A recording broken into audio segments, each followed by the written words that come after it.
Ramazan ayı bilindiği üzere beslenme düzeni ve yaşam şeklinin değiştiği bir aydır. 11 ay boyunca sürekli çalışan sindirim sistemimiz ve midemiz bu bir aylık süreçte biraz daha dinlenmeye çekilmektedir. Ortalama 12 saatlik bir oruç süremiz olacaktır. Yapmamız gereken şey sahura mutlaka kalkmaktır. Yapmamak olmaz. Sahura kalkılmadığı takdirde 12 saat olan açlık süresi ortalama 18-19 saate kadar uzayacaktır.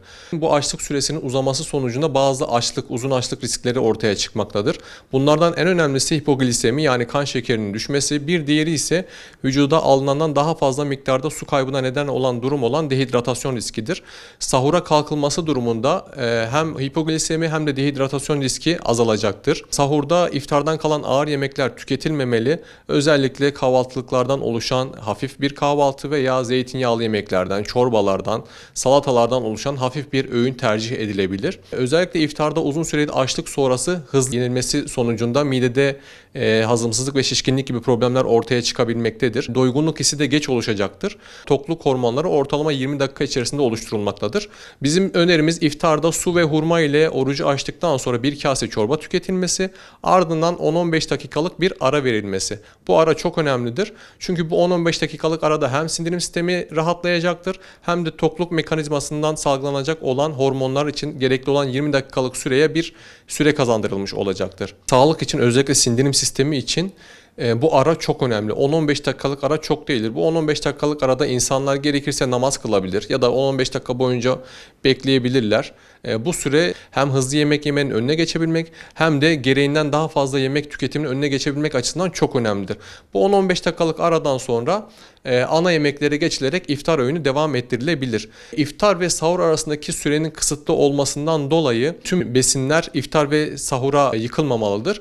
Bizim önerimiz bir ara öğün yapılmasıdır. Özellikle iftardan 2,5-3 saat kadar sonra yapılacak bir ara öğün sindirim sistemimize yine yardımcı olacaktır. Bu ara öğün çay saatine denk gelirse çayla beraber bir miktar sert kabuklu meyveler olan fındık, ceviz, badem, yanında bir miktar kuru meyve tüketilebilir.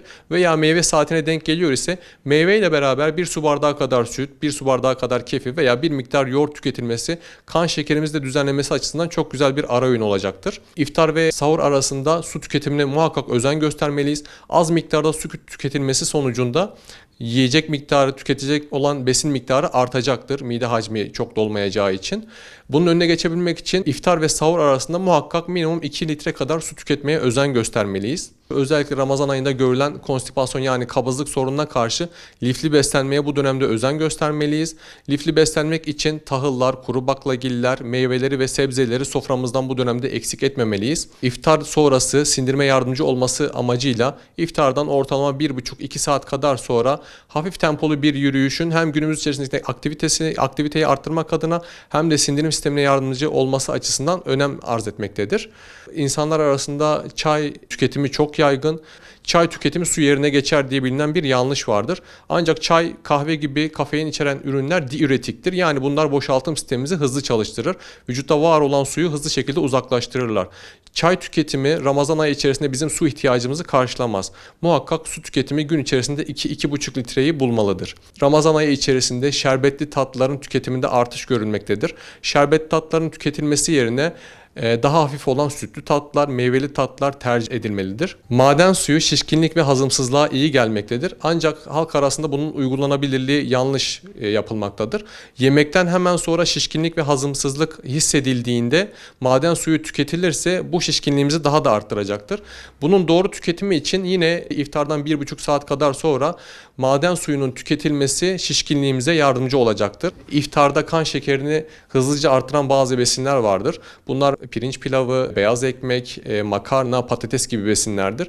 Bunların tüketilmesi yerine bulgur pilavı, kepekli makarna, tahıllı ekmekler tüketilmesini önermekteyiz. Kan şekerinin dengelenmesi açısından. Şimdiden herkese hayırlı Ramazanlar diliyoruz.